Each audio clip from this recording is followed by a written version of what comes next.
우리 한번 좌우에 계신 분들 격려하는 시간 갖겠습니다. 하나님은 오늘도 살아서 우리 가운데 역사하십니다. 한마디 하시죠. 네, 감사합니다. 오늘 우리가 읽었던 갈라디아서 2장 20절 말씀은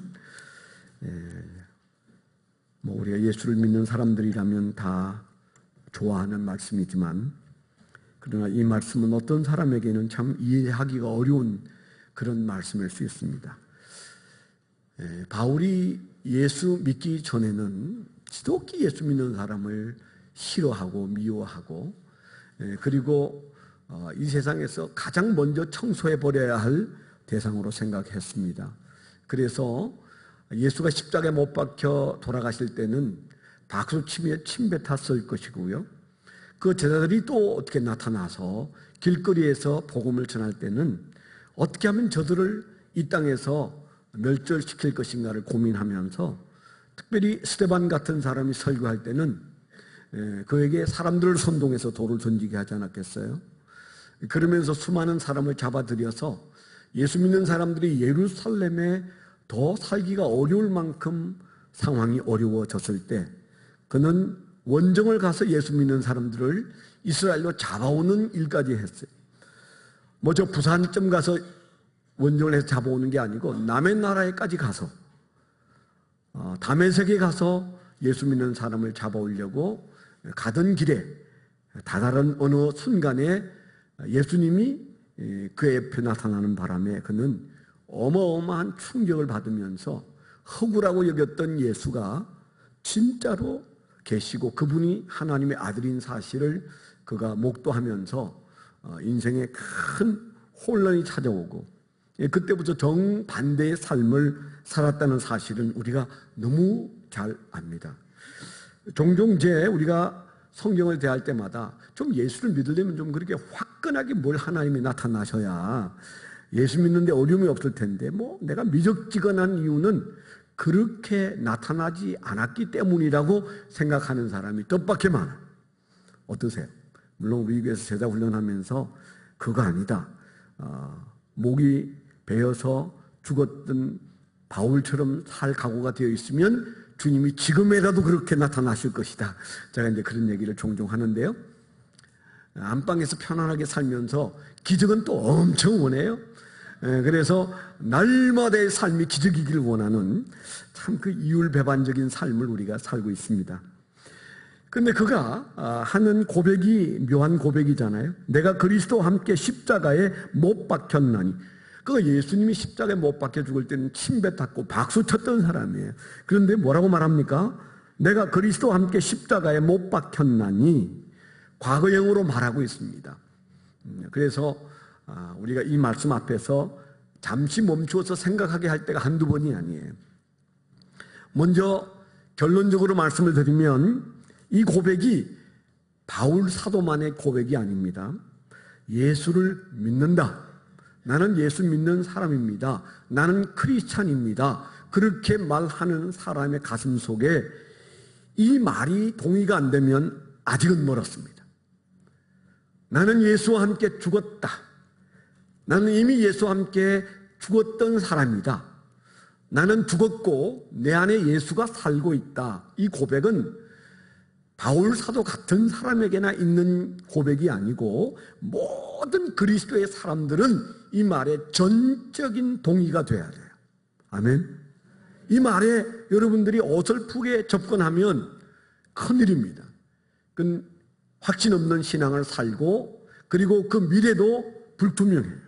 그래서 이 중에 여러분들이 아직 예수 안 믿는 분도 계시고, 믿을까 말까 하는 분도 계시고, 믿었다가 안 믿어졌다가 그런 분도 계시지만, 그러나 오늘 말씀도 지난주처럼 조금 우리에게 강한 말씀이세요. 이 말씀은 우리가 예수를 믿는다면 예수와 함께 죽었다고 말하고 있는 사람인지 아닌지가 굉장히 중요해요. 그래서 오늘 저는 이 말씀에 근거해서 우리가 예수 믿는 사람이라면 바울 사도처럼 나는 예수와 함께 죽었다, 내가 사는 것은 내 안에 사는 예수님이시다, 이 말을 할 수 있어야 돼요. 죽은 자가 살아가는 길이 신앙이에요. 죽은 경험이 없으면 아직 종교인이에요. 교회에서 뭔가 위로도 좀 받고, 그리고 뭔가 여기 오면 평안한 마음도 누리고, 그래서 당분간 내가 여기에 좀 몸을 붙이고 있어야지, 이제 그런 생각으로 있다면 몰라도, 그것이 내 본래 처음 이 교회를 들어올 때 마음이었다면 지금쯤은 그게 1년이 됐건 3개월이 됐건 10년이 됐건 나는 예수와 함께 죽었다. 김종포는 예수와 함께 죽었다. 내가 사는 것은 내 안에 그리스도가 사신다. 아멘. 우리가 이 고백이 신앙의 진정한 고백이에요. 여러분 들어보셨지만 과거에 평양에 김익두라는 깡패가 살았던 얘기 너무 잘 아시잖아요. 저도 어렸을 때 수도 없이 그분 얘기를 많이 들었어요. 제가 태어나기 조금 전에 1950년에 세상을 떠나신 분이시긴 하지만 우리나라의 가장 유명한 부흥강사 중에 한 분이 그분이셨어요. 근데 그분은 원래 깡패였습니다. 평양 거리를 그가 오고 가고 할 때마다 그와 함께 그 패거리가 움직이면 사람들이 몸소리를 칠 정도로 그는 아주 못돼 먹은 깡패였어요. 특별히 그 시전 상인들이 장사를 하고 있을 때 그거 한번 지나가면 쑥대밭이 되었어요. 미리 알아서 이제 세금 바치듯 이렇게 돈을 바치고, 그리고 그가 눈짓하고 손짓하면 어느새 그 물건이 그 부하들의 손에 가서 있고, 뭐 그렇게 하니까 사람들이 늘 마음속에 김익두를 불편히 여기고, 아낙네들이 아침에 문을 열 때는 오늘 내가 김익두를 안 만났으면 얼마나 좋겠냐, 오늘은 김익두 없는 날을 하루 살았으면 좋겠다, 그럴 정도로 김익두는 그들에게 참 불편한 존재였다. 오늘은 이제 김익두가 그 평양 거리를 이렇게 지나가는데 어떤 코가 큰 서양 선교사가, 여자 선교사가 전도지를 주었어요. 예수 믿으세요. 그런데 이분이 가다가 이제 장난기가 생겨서 그 선교사에게 그 전도지를 딱 받았어요. 받아서 그걸 들여다보는 척 하다가 그 앞에서 코를 찡 풀었어요. 그 전도지로 코를 풀었어요. 그러니까 모두 다 웃으면서 그 부하들이 다 코를 풀었어요. 말아가지고 이제 그 선교사에게 던졌어요. 그랬더니 그 선교사가 화가 났는지 하는 말이, 전도지로 코 풀면 코 썩어요. 그랬다잖아요. 여기 뭐 웃고 지나갔는데 그날 밤에 꿈에 자기 코가 썩는 꿈을 꾸었어요. 얼마나 긴장을 하고 땀을 흘렸는지 자다가 깼어요. 야, 이게 뭐지? 진짜 코가 썩으면 어떡하지? 그래서 그 문제가 해결이 안 돼서 아침에 일어나는 대로 수소문해가지고 그 선교사가 있는 전도하는 거리로 나가서 그를 찾았어요. 그가 여전히 전도하고 있어요. 가까이 다가가서 말했다는 겁니다. 나 사실은 코가 썩을지 겁이 되는데 혹시 무슨 코 안 썩는 방법이 없냐? 코는 이미 풀었고 코가 안 썩는 방법이 없겠느냐? 그랬더니 그 선교사가 보고는 뭔가 생각이 났는지 데리고 거기 가까이 있는 교회로 데려가서 그를 앉혀놓고 잘 가르쳤습니다. 당신이 이렇게 해야 이 코가 안 썩을 수 있다. 그때부터 이분은 주일날 주일밤 수요일 저녁 새벽까지 코 안 썩으려고 열심히 억지로 저 뒤에 앉아있다가 불이 떨어졌어요. 아주 세게 예수를 믿었나 봐요. 그때부터 그는 인생이 확 바뀌었어요. 김익두가 안 나타나면서부터 사람들이 그가 야소쟁이 되었다. 옛날에 야소라고 그랬잖아요. 야소쟁이 되었다. 그래서 그는 더 이상 깡패가 아니다, 그런 소문이 났는데 어느 날 이분이 이제 그 상점들 사이를 지나가는데 그 얘기를 들은 어떤 아낙네가 저 양반이 얼마나 나를 괴롭히고 우리를 힘들게 했는데 진짜 예수 믿어서 순한 사람이 됐는지 한번 봐야 되겠다 해서 마침 구죽물이 있었는데 그 구죽물을 갖다가 다 부어버려. 그때 김익두의 반응이 뭔지 아세요? 김익두는 죽었어. 그래서 당신은 산 거예요. 김익두가 살았으면 당신은 지금 죽었어. 그 살벌한 말을 했을 때 사람들이 그 말을 옮겨서 그 뒤에 김익두는 죽고 없어도 여전히 살아있는 말입니다. 김익두는 예수 믿고 죽었어요. 그래서 나를 괴롭힌 당신, 구죽물 쏟아부은 당신은 살은 거요. 내가 만약에 살았으면 당신은 죽었을 거요. 그렇게 말했다는 그 말. 김익두는 죽었다는 신앙. 여러분, 그 신앙이 참 신앙입니다. 죽지 않고 사는 길은 없어요. 예수 안에서 산다는 말은 죽은 경험이 있어야 돼요. 아니, 죽은 고백이 있어야 돼요. 나는 예수 그리스도와 함께 죽은 사람이다. 이 사실을 고백하지 않는 한 우리는 살 수가 없어요. 그래서요, 오늘 그 말씀에도 십자가에 못 박혀 죽었다고 말하고, 또 우리가 읽었던 로마서 6장에도 우리가 읽은 대로 그게 보면 죽었다는 얘기가 계속 나와요. 2절에 보니까 그럴 수 없느니라. 죄에 대하여 죽은 우리가 어찌 그 가운데 더 살리요. 무릇 그리스도 예수와 합하여 침례를 받은 우리는 그의 죽으심과 합하여 침례를 받은 줄을 알지 못하는. 그러므로 우리가 그의 죽으심과 합하여 침례를 받음으로 그와 함께 장사되었나니.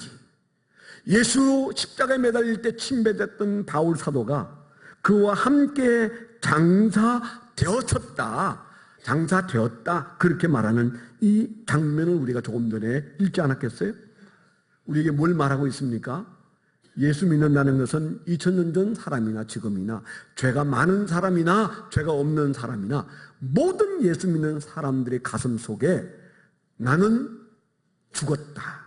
지금 사는 것은 과거에 죄된 내가 아니다. 이 사실이 분명하지 않으면 여러분 신앙생활은 불안정한 것이고, 그리고 그런 신앙생활을 사는 동안 우리 삶 속에서 우리를 통하여 누군가가 예수 믿기는 어려워요.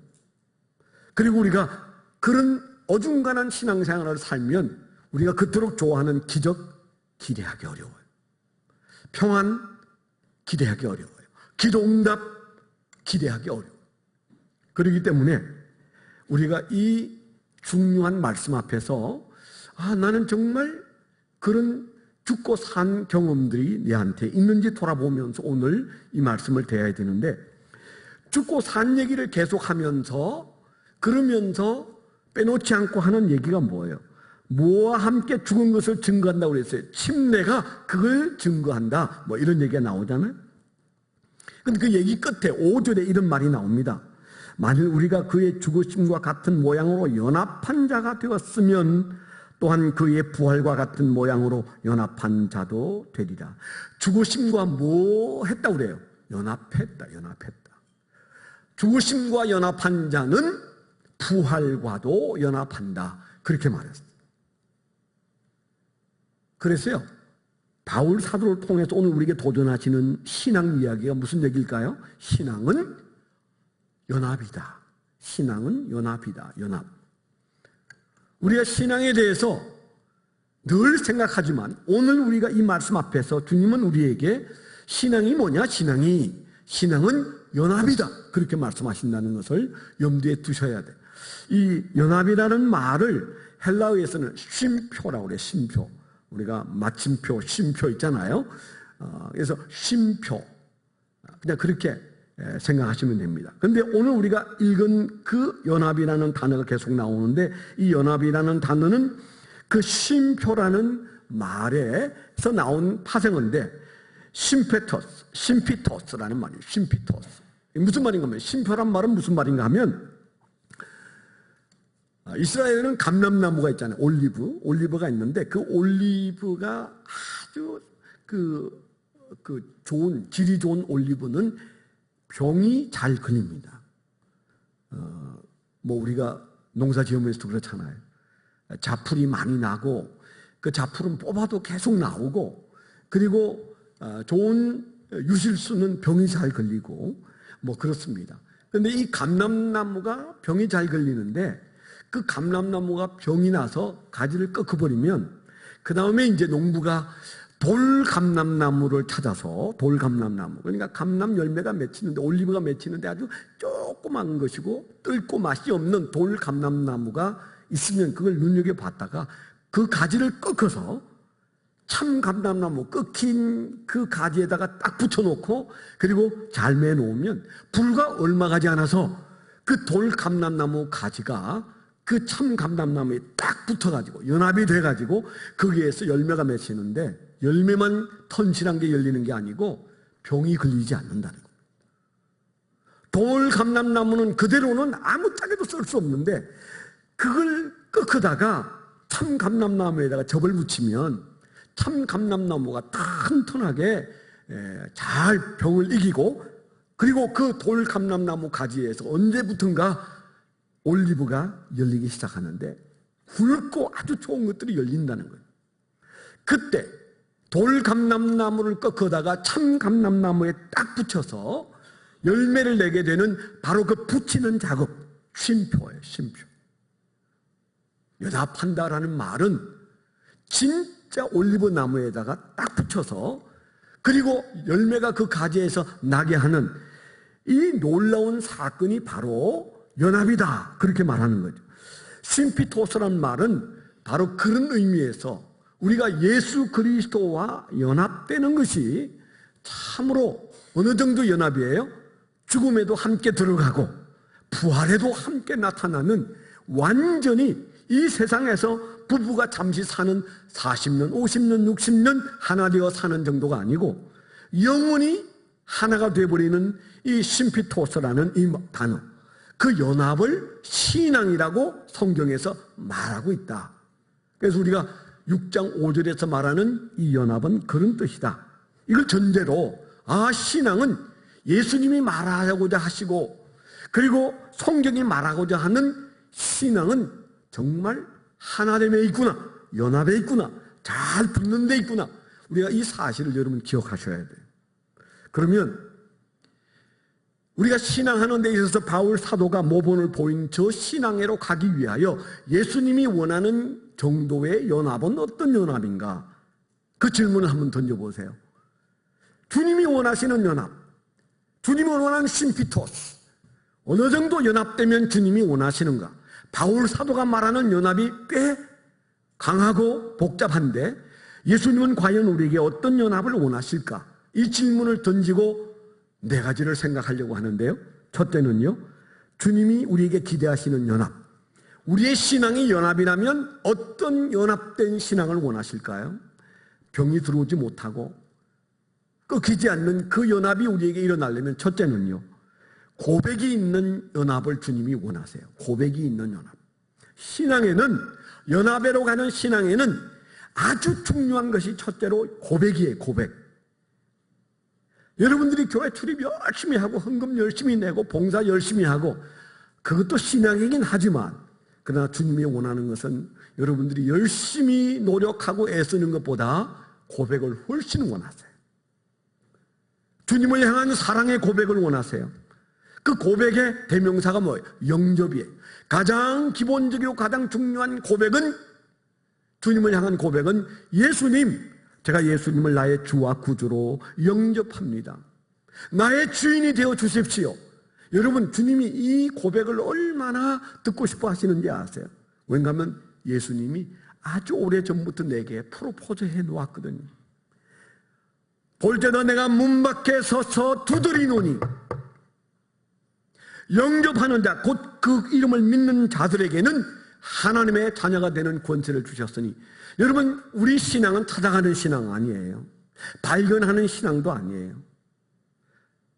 예수 믿는 우리 신앙은 자력적인 게 아니에요. 찾아가는 것도 아니고 발견하는 것도 아니에요. 찾아오시고 그분에게 발견되어지는 것이 신앙인 줄 믿습니다. 뭘 우리가 제대로 한 게 있어요? 없어요. 그런데 우리가 한 것은 없어도, 그러나 주님께서 원하시는 것은 뭐예요? 너가 고백할 수 있지 않냐? 너가 나를 영접할 수 있지 않냐? 저는 제 신앙에서 가장 큰 도전이 영접이었어요. 제가 종종 말씀을 드려서 기가 아프잖아요. 제가 군대 있을 때 그해 1974년에 그날이 4월 7일이었다고 기억하는데, 남산에 있는 미8군 종교수양관에 아침 7시 30분 혼자 테니스 코트장에 서서 성경을 암송하고 있는데, 그때 주님께서 음성으로, 느끼는 게 아니에요, 음성으로 제게 들린 너무도 희한한 말씀이 있었어요. 너는 나를 영접한 일이 없다. 2번 들렸어요.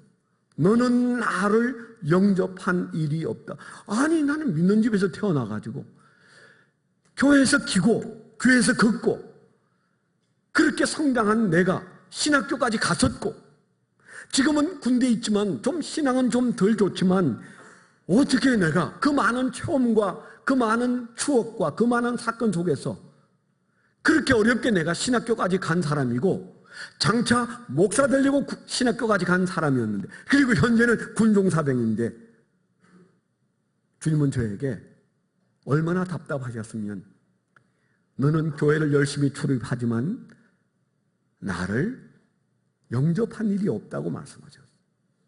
제 마음속에 아니 그게 뭐가 그렇게 어려울까? 왜 그걸 안 했다고 그러시지? 그래서 제가 또박또박 소리를 내서 아마 누가 봤으면 미쳤다고 그랬을 거예요. 또박또박 소리를 내서 예수님, 제가 예수님을 나의 주와 구주로 지금 영접합니다.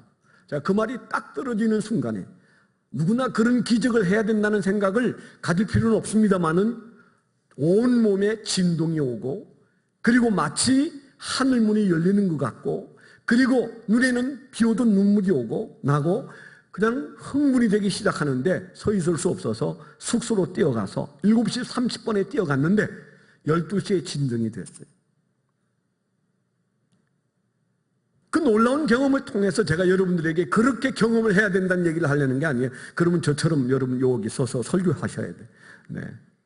그런데 제가 말하려고 하는 건 그런 체험이 내가 일으킨 체험이 아니니까 하나님이 어떻게 하실지 모르지만 분명한 것은 주님이 저에게 하신 말씀. 너 똑바로 믿어. 그러지 않으셨어요. 주님이 제게 원하는 것은 뭐였어요? 너 나에게 진지하게 나를 영접해야 되는데 너는 그저 교회에서 적당히 열심히 왔다 갔다 하면 되는 줄 아는데 성경 많이 알면 되는 줄 아는데 내가 원하는 것은 너의 주인으로 나를 구체적이고 분명하게 영접하기를 원한다. 그런 말씀이었지 않겠어요? 아니 내가 그래서 그 말을 그렇게 믿고 응답했던 순간에 기다렸다는 듯이 하늘문이 열렸어요. 저는 많은 사람을 만나서 다양한 경험들을 듣습니다. 똑같지는 않아요. 그러나 분명한 것은 성경 안에서도 사람들의 경험 속에서도 주님이 원하는 연합의 출발점은 열심이 아니고 영접이라는 사실. 열심을 잠깐 멈추시고 예수 그리스도를 진실로 나의 주인으로 그분의 프로포즈를 받아들이게 되는 축복의 역사가 일어나기를 축원합니다. 그래서 바울 사도는 자기 자신을 나중에 뭐라고 그래요? 나는 중매쟁이다 그랬어요. 고린도후서 11장 2절에 보니까 내가 하나님의 열심히 너희를 위하여 열심 내노니 내가 너희를 정결한 처녀로 한 남편인 그리스도께 드리려고 중매함이로다 그랬어요. 내가 중매해서 프로포즈하는 그 예수 그리스도를 당신이 받아들이도록 당신에게 그 예수를 소개하는 중매쟁이다 그랬어요. 전도는 안 될 걸 되게 하는 상도 아니에요. 우리가 말을 잘하면 전도가 되는 게 아니에요. 사실은 전도는 그저 우리가 중매하는 정도입니다. 요즘은 세상이 아주 강팍해서 그런지 좋은 남자 좋은 여자를 중매를 하면 잘 안 되더라고요. 그래서 제 주변에 있는 사람 목사님 중매가지고 된 적이 언제 있어요? 저한테 이제 그래. 그래서 중매를 하고 싶어도 우리 교회 좋은 처녀들이 많고 총각이 많아서 중매를 하고 싶어도 이게 잘 안 돼요. 왜냐하면 제 눈이 안경이라고 요즘에는 다 자기가 검사해가지고 결정해서 목사가 좋다고 말하는 말을 못 믿어요. 성경은 믿어도 목사 말은 못 믿는다. 마치 그런 것 같아요. 중매가 사실은 쉽지가 않아요. 그래서 그런지 전도도 중매적 전도는 참 어려워요. 내가 예수 믿는데 너무 좋아요. 그분 예수 한번 믿어보세요. 그러면 그 말을 아주 불쌍하게 여겨. 우리가 그 말을 하면 아이고 딱하다. 저 사람도 이상이 있어. 그렇게 생각한다고. 그럼에도 불구하고 우리가 기억할 것은 예수님은 그 신앙이 주님과의 연합이라고 했을 때 제일 첫 단추는 뭐예요? 영접하는 것이다. 여러분 스스로 예수를 영접하셨다면 여러분 마음속에 깊이 영접하셨는지 여러분 한번 자기 자신을 돌아보세요. 내가 교회는 다니는데 뭔가 분명한 게 잡힌 게 없다. 만약 그렇다면 한번 스스로 생각해 보세요. 나는 정말 예수님을 영접한 적이 있나? 진지하게 영접하시면 주님께서 저를 기뻐하시듯 여러분을 기뻐하실 줄 믿습니다. 왜냐하면 주님은 저기 계신 게 아니에요. 문 밖에 서서 두드린다고 하셨잖아요. 주님이 원하셔요. 그래서 연합은 찾아가는 것이 아닙니다. 우리가 문만 열면 주님이 찾아오십니다. 주님께서 우리를 기다리고 계시기 때문에 쉬프트, 우리의 연합은 영접으로부터 시작된다는 사실을 믿게 되기를 축원합니다. 두 번째, 주님이 말씀하시는 연합, 신앙은 연합이다 그랬을 때 주님이 어떤 연합을 원하실까요? 두 번째는 영접의 결과인 침례입니다. 침례. 오늘 우리가 이제 50명이 넘는 분들이 합동 침례를 받게 되었습니다. 개중에는 세례 받았으나 목사님 지난주에 얘기한 것을 들어보니까 에티켓으로라도 세례 받은 사람이 침례를 받는 것이 우리 교회 입장으로서는 합당하다 생각해서 받는 분도 계시고, 내가 세례나 침례를 받았는데 그때는 내가 구원이 뭔지 영접이 뭔지 아무것도 모른 채 내가 그냥 분위기에 따라서 받았으니까 그건 무효다. 중심에 예수를 영접하지도 않은 채 침례를 받았거나 세례를 받았다면 다시 받는 것이 옳다. 그래서 받는 분도 계시고, 처음으로 침례를 받는 분도 아마 여러분 중에 계시고, 장로교에서 어렸을 때 유아세례를 받았는데 그걸로 때우면 된다고 들었는데 성경에는 유아세례가 없대. 그래서 나는 침례를 받아야 되는구나. 그래서 여러분들이 침례를 받는 분도 계신데, 침례는 예수님께서 정말 원하시는 거예요. 여러분이 원해서 받는 게 아니에요. 예수님이 예수 영접한 사람에게 꼭 침례 받도록 우리에게 권고하시는 바예요. 너희는 가서 모든 족속으로 제자를 삼아 아버지와 아들과 성령의 이름으로 침례를 주라. 분명히 말씀하셨어요. 예수님이 원하시는 바예요.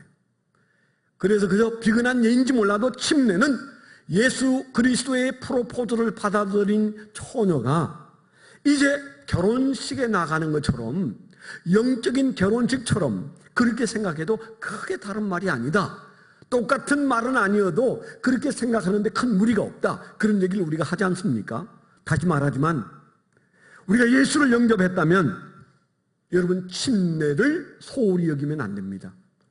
오늘 말씀에 분명히 6장에 뭐라고 그랬어요? 무릇 그리스도 예수와 합하여 침례를 받은 우리는 그의 죽으심과 합하여 침례를 받은 줄을 알지 못하느냐.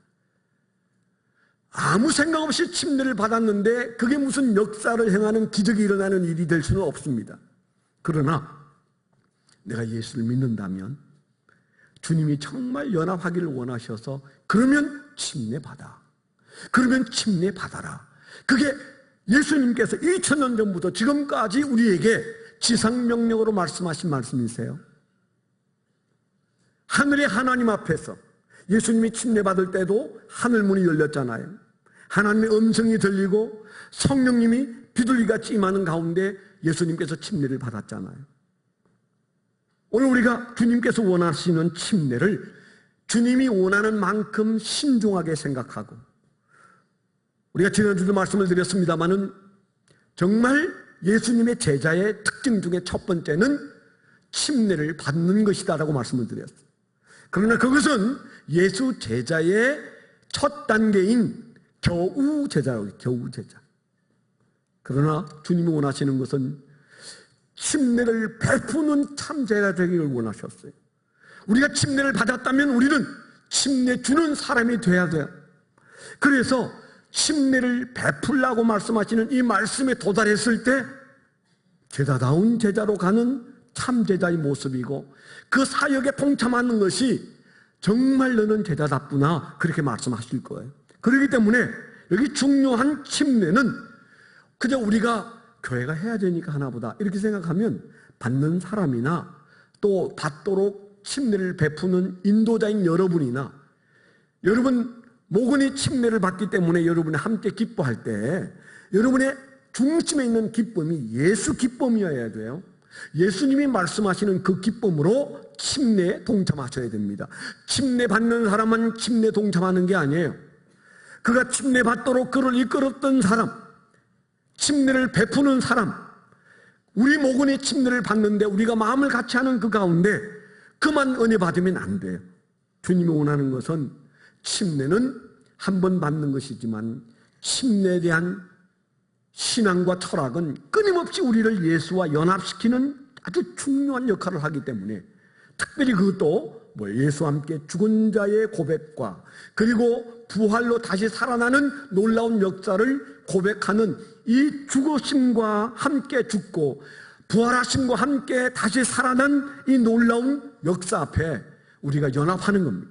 주의 죽으심과 연합되지 않고 주의 부활과 연합되지 않으면 종교인이에요. 종교인이에요. 그렇기 때문에 주님은 우리에게 침례를 통하여 연합되는 이 세계로 들어가기를 원하신다는 사실을 믿게 되기를 축원합니다.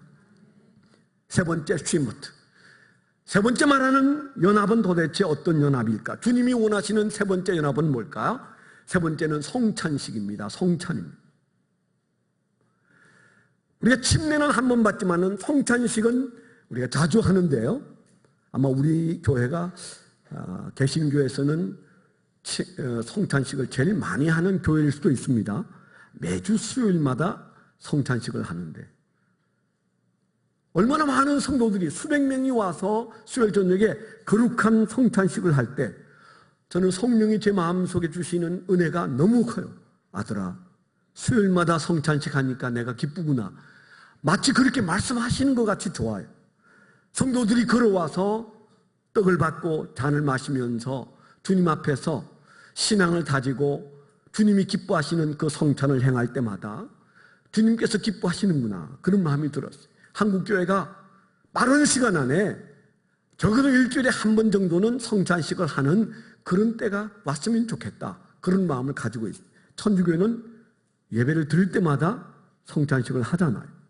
물론 그분들이 성찬식을 하는 의미와 성경이 말하는 성찬식의 의미가 정확하게 일치하진 않아요. 그렇다 치더라도 1년에 한 번이나 두 번 하는 성찬식은 어쩐지 우리가 주님과 연합하는 데 있어서 너무 소극적입니다.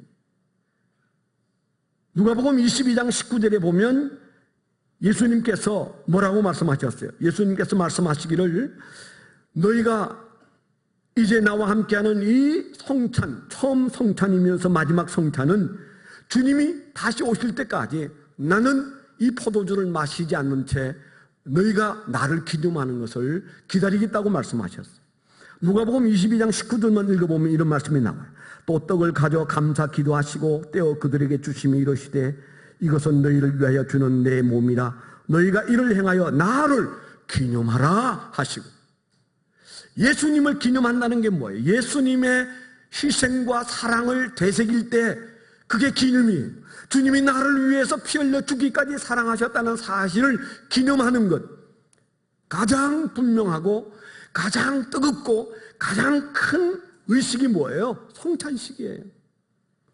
그래서 앞서간 믿음의 사람들은 이 침례와 이 성찬이 우리의 신앙을 한없이 자라게 한다 그랬어요. 근데 우리가 광복절 기념식 하듯이 3.1절 기념식 하듯이 그저 1년에 한 번, 두 번 휙 지나가면서 하는 그런 기념식은 하나님이 원하시는 기념식이 아니에요. 우리 안에 성찬의 의미를 담고 그 성찬을 가지고 주님께 가까이 다가갈 때 예수 그리스도와 연합되는 줄 믿습니다. 볼지어다 내가 문 밖에 서서 두드리는 누구든지 내 음성을 듣고 문을 열면 내가 그에게로 들어가 그로 더불어 먹고 그는 나로 더불어 먹으리라고 그러셨어요.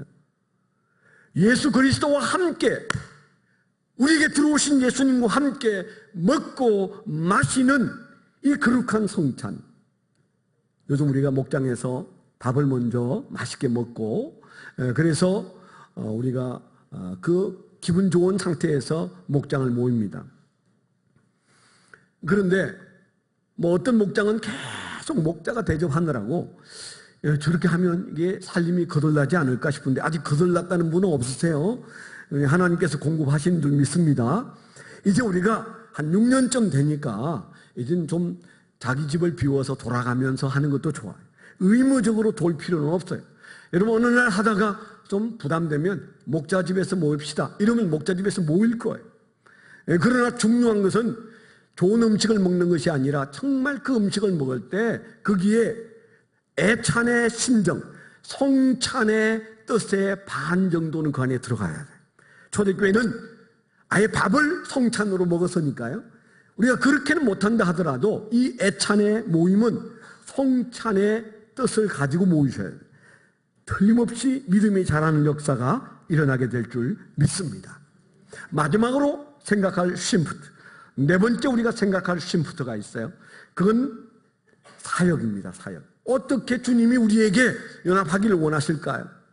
고백으로 연합하고 침례로 연합하고 성찬으로 연합하면서 주님과 점점 연합됨으로 가까이 다가간 그 어느 날 우리는 뭐예요? 예수 그리스도와 연합된 사역 속에 있을 때 그때 주님과 진짜 연합되게 돼 있어요. 하늘과 땅의 권세를 내게 주셨으니 그러므로 너희는 가서 모든 족속으로 제자를 삼아 아버지와 아들과 성령의 이름으로 침례를 주고 내가 분부한 모든 것을 가르쳐 지키게 하라. 볼지어다 내가 세상 끝날까지 너희와 항상 함께 있으리라. 그렇게 말씀하셨어요. 세상 끝날까지 함께 하시는 그 연합은 언제 이루어진다고요? 우리가 주님이 주신 사역을 붙잡고 있을 때 명확하지 않습니까? 이 네 가지를 붙잡으면 주님과 더욱 이 한 주간 안에도 가까워질 수 있습니다. 그래서 우리가 그 말씀대로 우리가 연합의 세계로 깊이 들어가면 아하, 내가 예수와 함께 죽은 게 확실하구나. 내가 예수 그리스도와 함께 산 것이 확실하구나. 살고 죽는 것이 해결된 사람의 삶은 이전의 우리의 모습과는 달라요. 여전히 가난하고 여전히 질병과 씨름하고 여전히 우리 인생에 많은 문제가 있어도 그 문제를 대하는 태도는 어른스러울 수밖에 없어요. 죽고 사는 자의 모습으로 이 한 주간을 살게 되기를 축원합니다. 기도하겠습니다. 거룩하신 아버지 하나님 감사합니다. 하나님께서 오늘도 우리에게 주님과 연합된 삶을 살도록 우리에게 귀한 말씀을 주셔서 우리가 예수와 함께 죽었던 연합으로 예수와 함께 산 자의 연합으로 세상을 넉넉히 이기는, 세상과 싸워 넉넉히 지탱해낼 뿐만 아니라 우리가 이 세상을 정복하는, 사랑으로 이 세상을 충분히 이기는 하나님의 귀한 종들로 설 수 있도록 주여 우리가 더욱 주님과 연합되게 하여 주시옵소서. 예수 그리스도의 이름으로 감사하며 기도드렸습니다. 아멘.